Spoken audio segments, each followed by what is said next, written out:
Presiden Amerika Serikat Donald Trump yakin perang melawan Iran akan selesai dengan cepat. Trump yakin serangan besar-besaran Amerika akan melumpuhkan Iran. Selain itu, Trump juga berambisi menguasai jalur energi strategis dunia, Selat Hormuz. We're hitting them very hard. We had a deal yesterday or the day before yesterday was all done. Get out all of their capability for anything having to do with the Strait, with the Hormuz Strait. And I think in the end we will end up just controlling the whole thing. Militer Amerika Serikat pada hari Senin menyatakan akan mengembalikan blokade lalu lintas maritim yang masuk dan keluar dari pelabuhan Iran mulai 14 Juli atau hari ini di bawah perintah dari Presiden Donald Trump. Komando Pusat Amerika Serikat, CENTCOM, menunjukkan kapal perang, pesawat militer dan helikopter Angkatan Laut Amerika beroperasi di Timur Tengah. Merespons rencana Amerika, militer Iran menegaskan Teheran tidak akan mengizinkan campur tangan Amerika Serikat dalam pengelolaan Selat Hormuz. Tentara Iran akan menghadapi gangguan atau ketidakamanan terhadap transit kapal komersial dan kapal tanker minyak yang disebabkan oleh agresor di luar rute yang ditentukan Iran tanpa izin dari angkatan bersenjata. به هیچ عنوان به آمریکا اجازه دخالت در مدیریت تنگه هرمز را نمیدهیم و نخواهیم داد. توسط ارتش متجاوز و راهزن آمریکا خارج از مسیر تعیین شده ایران و بدون مجوز نیروهای مسلح با شدت برخورد می‌نماید و اقدامات قدرتمند سپاه پاسداران انقلاب اسلامی و ارتش جمهوری اسلامی ایران در ایام گذشته شاهدی بر این ادعاست. Kemarahan Iran juga diperparah dengan pernyataan Presiden Amerika Serikat Donald Trump yang menulis di Truth Socialnya bahwa Amerika akan mengambil kendali atas jalur air strategis dan memperlakukan kembali blokade laut serta membebankan biaya 20% pada semua kapal kargo yang melalui Selat Hormuz. Perang Amerika Serikat dan Iran memanas, drone laut berbalas rudal balistik membenamkan peluang perdamaian. Selengkapnya kita bahas bersama dengan pakar geopolitik dan keamanan nasional Wibawanto Nugroho Widodo dan juga peneliti Asia Middle East Center Pizarro Ghazali. Selamat petang Bapak-bapak dengan Maidop. Ya, selamat petang Maidop. Oke, pertama saya mau ke Mas Wibawa. Mas Wibawa, Amerika Serikat pertama kali menggunakan drone lautnya dalam operasi tempur dalam serangan ke pangkalan laut Iran di Bandar Abbas. Yang Anda lihat, motif Amerika Serikat menggunakan drone laut dalam serangan terbarunya apa? Jadi gini Mbak ya, sekarang itu masuk ke dalam yang namanya fase baru ya dari kompetisi strategis yang terjadi selama ini. Nah kalau kita lihat secara spektrum ya, yang terjadi bulan lalu itu namanya konflik, terminasi konflik. Nah maju satu langkah itu namanya adalah manajemen konflik. Dalam manajemen konflik itu ada fenomena up and down seperti ini, di mana tekanan militer itu merupakan bagian diplomasi. Nah, kalau ini sudah advance lagi, lebih maju lagi, itu namanya resolusi konflik. Setelah resolusi konflik, namanya transformasi konflik. Akhirnya yang bermutuan menjadi aliansi. Nah, jadi kita sekarang bicara dalam konteks manajemen konflik. Nah, dalam konteks manajemen konflik ini, kita masuk di dalam era baru, namanya kompetisi strategis, ya, karena deterrence yang ada, baik itu oleh Iran dan oleh Amerika, bisa dikatakan gagal, gitu. Nah, jadi salah satu dan keduanya tidak ada yang cukup takut untuk menahan diri, itu poinnya tuh ya. Nah, jadi di sini kita harus melihat ada pergeseran yang tadinya adalah konfrontasi militer antara dua negara. Sekarang ini bergeser menjadi kompetisi strategis, multidimensional, memperebutkan apa yang diperebutkan? Satu, menunjukkan bahwa masing-masing negara masih mempunyai kredibilitas dan deterrence yang disegani, itu satu. Yang kedua, mereka mempunyai kemampuan untuk mengendalikan kondisi di Teluk Persia. Yang ketiga, mereka mempunyai kemampuan secara de facto untuk mengendalikan Selat Hormuz.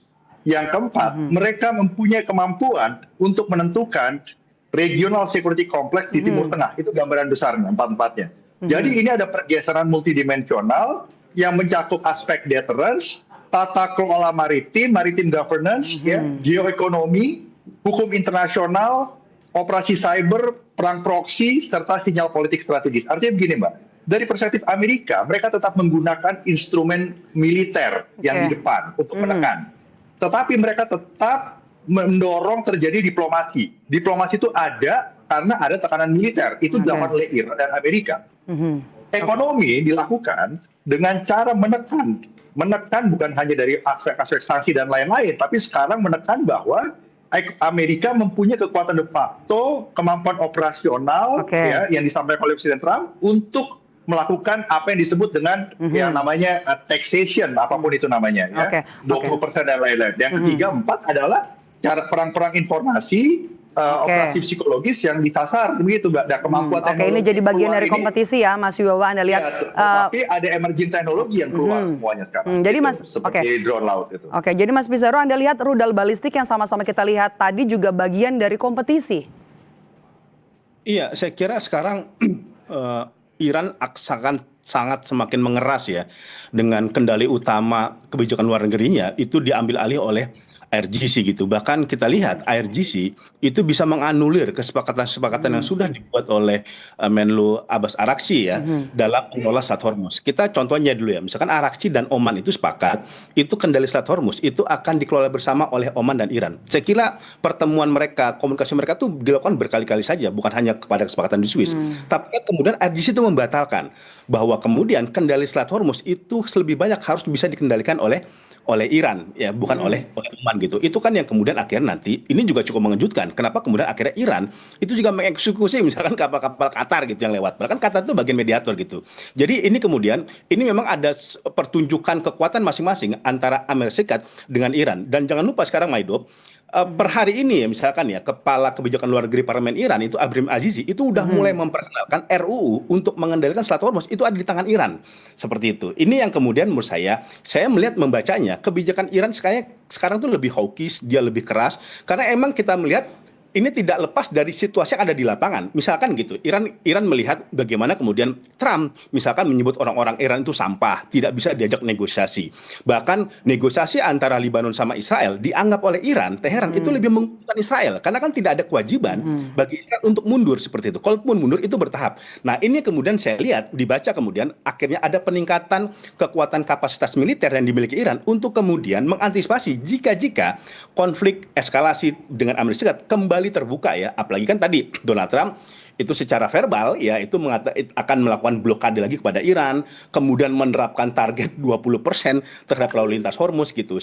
Ini yang menurut saya sekarang menjadi sebuah fenomena yang akan sangat sulit tercapai negosiasi gencatan senjata dalam waktu dekat karena kedua-duanya sudah memasang kuda-kuda yang sangat tinggi. Eskalasi itu sekarang sudah berlangsung, serangan bahkan sekarang ke wilayah Qatar, ke wilayah Kuwait, Jordan juga terus dilakukan oleh Iran. Seperti itu, Maido. Saya mau ke Mas Wibawa dengan kondisi seperti ini, eskalasi naik turun, apakah kemudian karena juga tidak menemui kata sepakat begitu antara keduanya, apakah masih akan terus terjadi seperti ini eskalasinya naik turun? Ya, jadi kalau dari perspektif international security, katakanlah dari Washington perspektif ya, dari multi stakeholder di Washington tuh, 50% itu tetap di dalam kondisi managed escalation. Karena dari Washington dan juga dari Iran, mereka melihat bahwa open war itu cost-nya lebih banyak daripada strategic benefit-nya. Nah, tetapi ada probabilitas yang meningkat dan itu realistis, yaitu akan ada konfrontasi strategis yang akan berkelanjutan. Nah, itu mungkin chance-nya 30%. Nah, chance yang 20% adalah perang terbuka. Nah, perang terbuka itu terjadi bukan karena direncanakan, Mbak. Perang terbuka itu dalam sejarah perang itu terjadi karena ada miskalkulasi.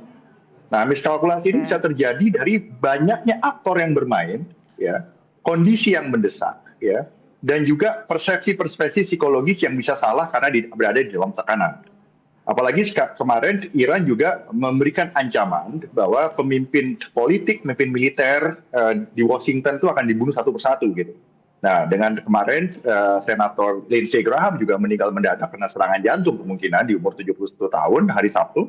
Nah, apapun itu ya bisa katakanlah itu retorik ya. Dan belum tentu ada kemampuan operasional dari Iran untuk melakukan hal itu, ya, atau mungkin mampu, ya. Tapi mampu atau tidak mampu, selepas daripada itu bisa menimbulkan yang namanya miskalkulasi. Jadi pertanyaan Mbak tadi itu saya jawab dengan possibility realistis, 50% ini akan manage escalation, 30% ini akan berkelanjutan menjadi konsentrasi strategis multidimensi, dan yang paling kecil kemungkinannya tapi bisa terjadi karena miskalkulasi adalah perang terbuka melibatkan semua aktor gitu. Dan Mbak harus tahu sekarang Amerika itu menggunakan emerging technology yang terbaru ya, teknologi kuantum dan segala macam untuk mengengage kondisi ini seperti saya sudah sampaikan sebelumnya dengan special operation and low intensity conflict dengan pendekatan yang namanya C6ISR, yaitu command control computer cyber intelligence surveillance reconnaissance. Jadi perang ini akan spesifik, Mbak. Sebisa mungkin itu counter force yang disasar itu precision strike, serangan cyber, tekanan ekonomi, maritime governance, untuk mengubah orientasi geopolitik. Jadi saling menekan sekarang. Oke, baik, kita sudah dapat poinnya saya di situ.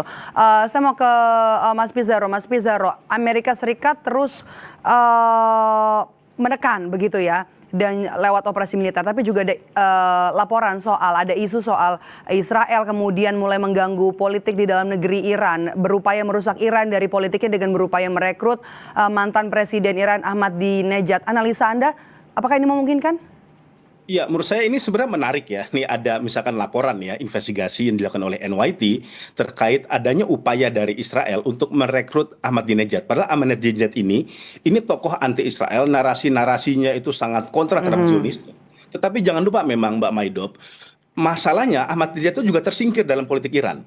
Kan dia berkali-kali dia coba maju menjadi calon presiden, itu kan tidak disetujui oleh Rahbar, oleh approval oleh Ali Khamenei. Karena kalau dalam sistem politik Iran, seorang calon presiden yang ingin maju dalam konsentrasi pemilu, dia harus mendapat persetujuan dari Rahbar, dari pemimpin tertinggi. Dan dia kan dalam beberapa tahun ini tersingkirkan seperti itu. Dan ini kemudian ada titik temu antara Ahmadinejad dengan kepentingan Israel. Israel juga sadar, kalau merekrut agen-agen untuk menjadi pemimpin politik, merubah rejim yang ada di Iran, tampaknya tidak bisa dari orang-orang exile.